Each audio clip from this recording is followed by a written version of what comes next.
Hello everyone, কেমন আছেন সবাই? আমি অ্যাডভোকেট রায়হানুল ইসলাম বলছি লাহোলবিডি থেকে। আজকে আমরা আইনের একেবারে বেসিক এবং সবচেয়ে গুরুত্বপূর্ণ একটা বিষয় নিয়ে আলোচনা করব। সেটা হচ্ছে চুক্তি আইন। আমরা আলোচনা করব চুক্তি আইন কী ও কখন একটি চুক্তি হয়। আমরা চুক্তি আইনের যে বেসিক জিনিসগুলো আছে, খুঁটিনাটি যেগুলো আপনাকে জানতে হবে, সেগুলো নিয়ে আলোচনা করব। এখন প্রশ্ন হচ্ছে, কষ্ট করে আপনি কেন এই ভিডিওটা দেখবেন? আপনি যেই হন না কেন, আপনি যাই হন না কেন, আপনার প্রতিটি দিন শুরু থেকে শেষ পর্যন্ত আপনি বিভিন্ন চুক্তির মধ্যে থাকেন। যেমন আপনি যে বাসাটায় ভাড়া থাকেন, সেটা কিন্তু চুক্তির আওতায় আছে। আপনি যখন বাস দিয়ে অফিসে যান, সেটাও কিন্তু বাস মালিকের সঙ্গে আপনার একটা চুক্তি। আপনি যখন অফিস করেন অথবা আপনি ইউনিভার্সিটিতে পড়েন, সেখানেও কিন্তু আপনি চুক্তির মাধ্যমে পড়াশোনা করছেন। এমন করে প্রত্যেকটা জায়গায় চুক্তি বিদ্যমান। আর বলাই বাহুল্য, ব্যবসায়িক প্রতিটি ক্ষেত্রে দোকান থেকে কোনো কিছু কেনা বেচা, কোনো জায়গা জমি বা বড় কিছু, এই সব কিছু চুক্তি। এমনকি বিয়েও কিন্তু চুক্তি। মুসলিম আইন অনুযায়ী বিয়ে কিন্তু একটা চুক্তি। অন্যদিকে বলা হয় যে এই যে কনস্টিটিউশন, দেশের সর্বোচ্চ আইন, এই আইনটাও রাষ্ট্রের সঙ্গে তার নাগরিকের একটা চুক্তি। তাহলে বুঝতেই পারছেন চুক্তি বিষয়টা কত গুরুত্বপূর্ণ। এখন এইসব জায়গায় অধিকারটা পেতে চান, তাহলে কিন্তু আপনার এই চুক্তির মাধ্যমেই ক্লেম করতে হবে। এখন যদি চুক্তির এই বেসিক বিষয়গুলো আপনি না জানেন, তাহলে কিন্তু আপনি ছোটোখাটো কিছু ভুলের কারণে আপনার অধিকারটি নাও পেতে পারেন। চলুন তাহলে খুব সহজে বাস্তব উদাহরণের সাহায্যে আমরা কন্ট্রাক্ট অ্যাক্টের খুঁটিনাটি যে জিনিসগুলো আমাদের জানতে হবে সেগুলো জেনে নিই। খুব সাধারণভাবে ধরি, রহিম একজন লোক, যিনি হচ্ছে চাল কিনতে হবে। সে বাজারে গেলেন। বাজারে গিয়ে দেখতে পেলেন যে একজন দোকানদার বলছে যে, ভাই এই যে 55 টাকা দরে চাল আছে, আপনি এটা নিতে পারেন, চালটা খুবই ভালো। তো রহিম বলল যে, না ভাই, আমি 55 টাকা দরে চাল নিব না, আমি 50 টাকা দিতে পারবো, আমার এক রেট, আমি এর চেয়ে উপরে যাইতে পারবো না।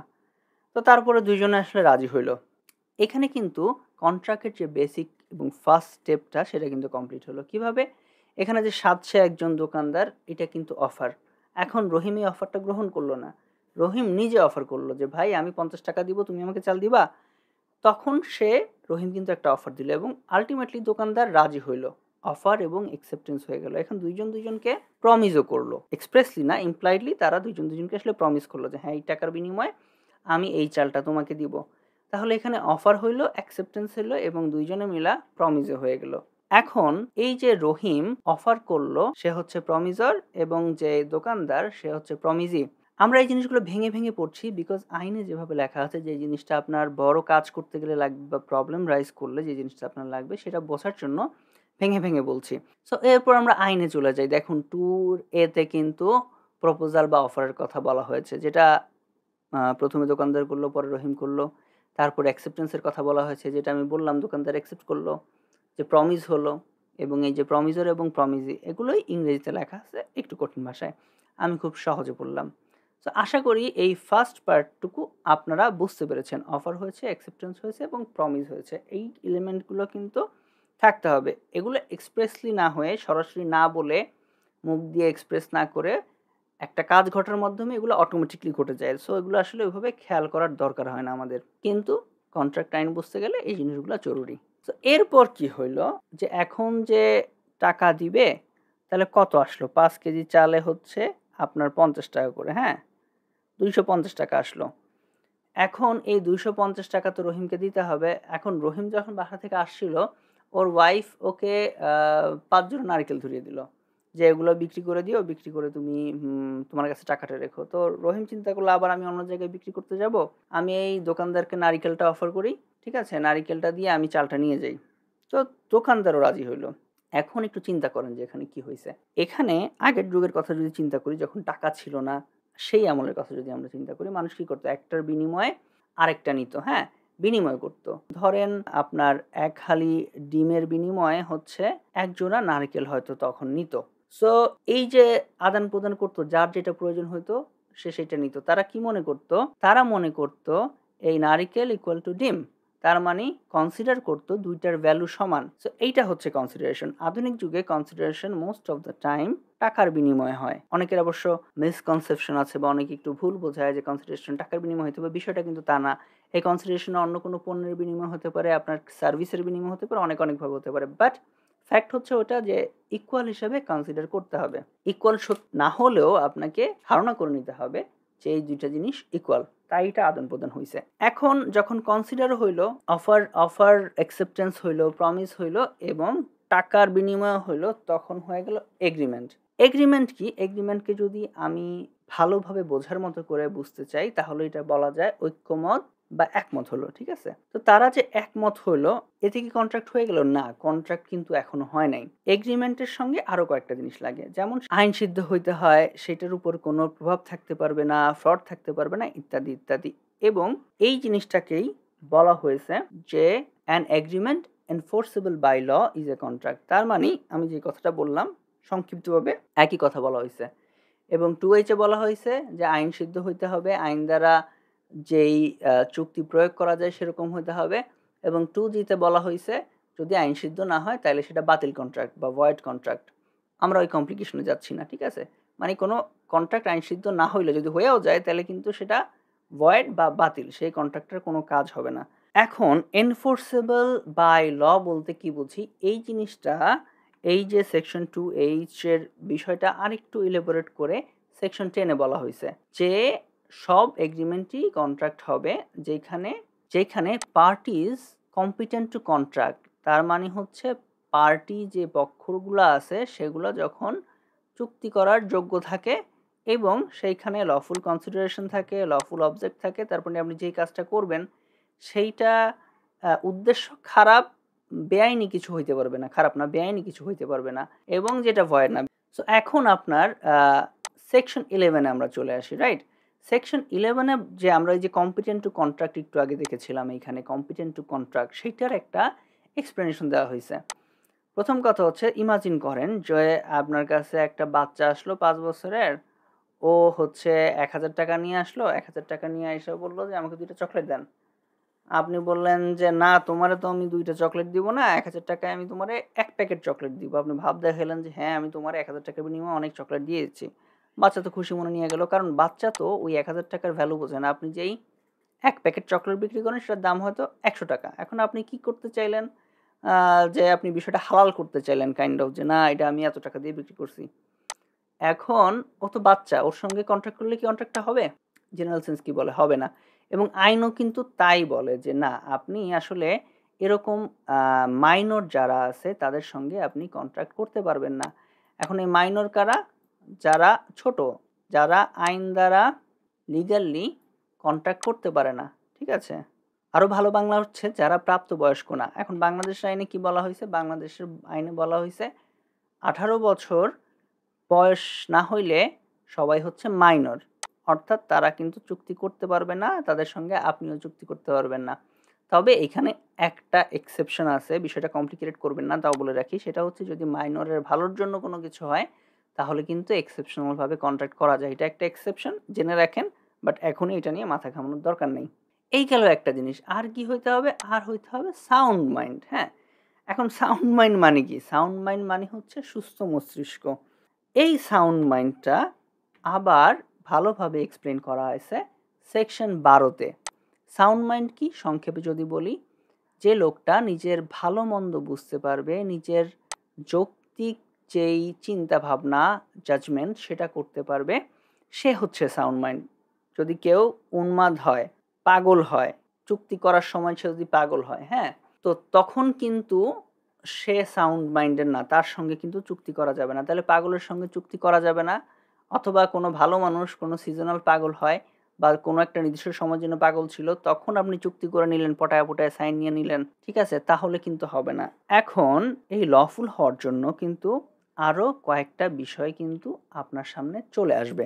এখন ধরেন যে এমন একটা বিষয়, যে বিষয়টা আপনি একভাবে বুঝছেন আর আপনার সঙ্গে যে চুক্তি করছে সে বিষয়টা আরেকভাবে বুঝছে। ওই যে 9-6 কনফিউশন বলে না, যে একদিক থেকে দেখলে 9 মনে হয় ইংলিশের, আর একদিক থেকে দেখলে মনে হয় 6, এরকম কনফিউশনে যদি কেউ পড়েন, সেটা যদি আপনারা ভুল বুঝে কোনো চুক্তি করে ফেলেন, সেটা কিন্তু হবে না। এই জিনিসটাই বেসিক্যালি বলা হয়েছে সেকশন 13-এ। সেটা হচ্ছে যে দুইজনের এগ্রি করতে হবে সেম থিং সেম সেন্সে। বিষয়ের একটা উদাহরণ দিই। ধরুন মিস্টার এক্স মিস্টার ওয়াইকে বলল যে আপনার যে হোন্ডাটা আছে সেটা আমি কিনতে চাই। এখন এইখানে মিস্টার এক্স প্রচলিত ভাবে সব মোটরসাইকেলকেই হোন্ডা হিসেবে মনে করে।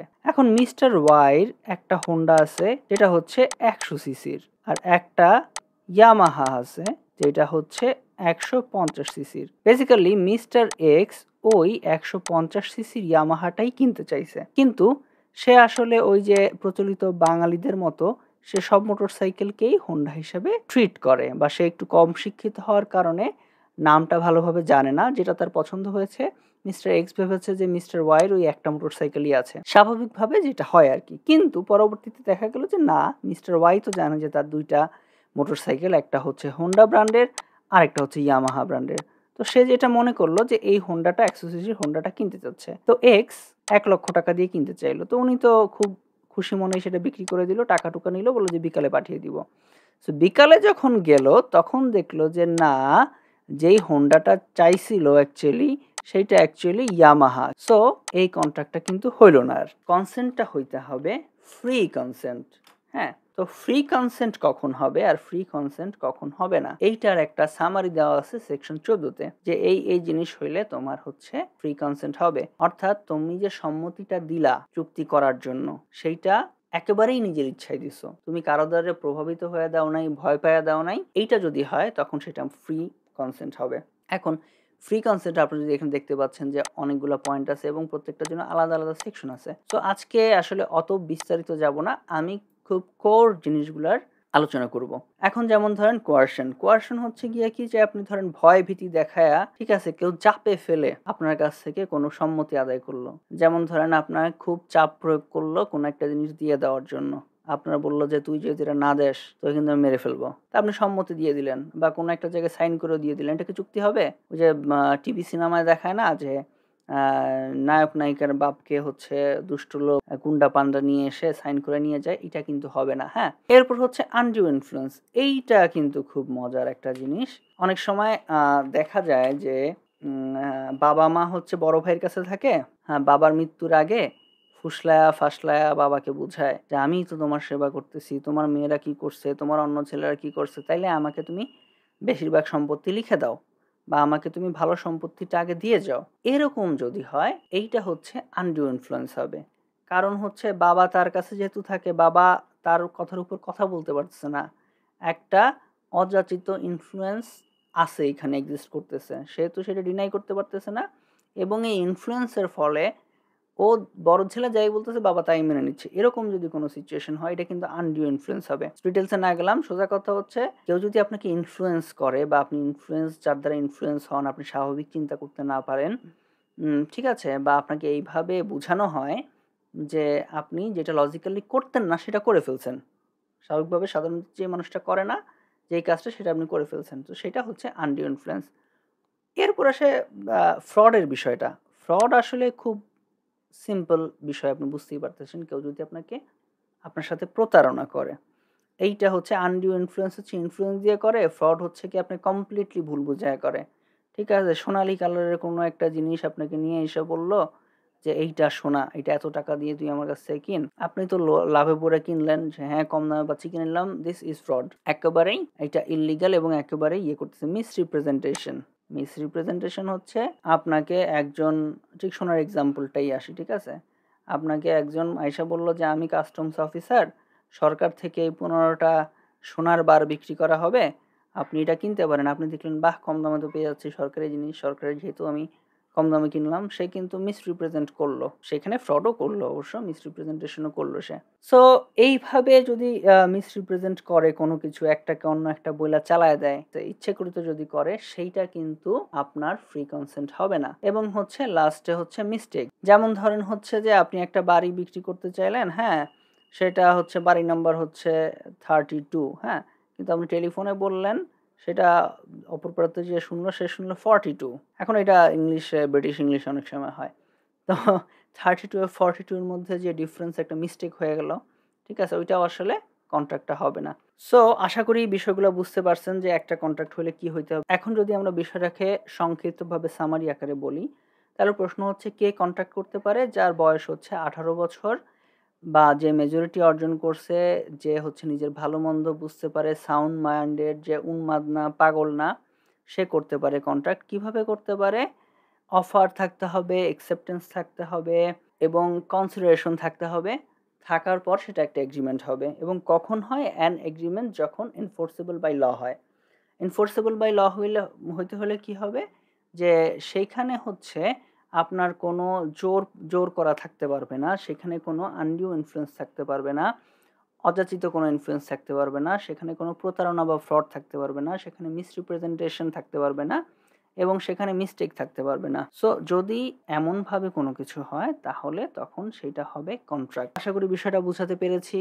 আর যদি কোনো কনফিউশন থাকে, প্রশ্ন থাকে, অবশ্যই কমেন্টে জানাবেন। যদি নেক্সট পার্টটা চান এবং যদি কোনো পার্টের এক্সপ্লেনেশন চান সেটা অবশ্যই কমেন্টে জানাবেন। যদি আপনারা নেক্সট 1 মাসের মধ্যে 30টা কমেন্ট আমার পড়ে তাহলে আমি অবশ্যই পার্ট 2 নিয়ে আসবো। যত তাড়াতাড়ি 30টা কমেন্ট পড়বে তত তাড়াতাড়ি নিয়ে আসবো। সো ভালো থাকবেন। আল্লাহ হাফেজ।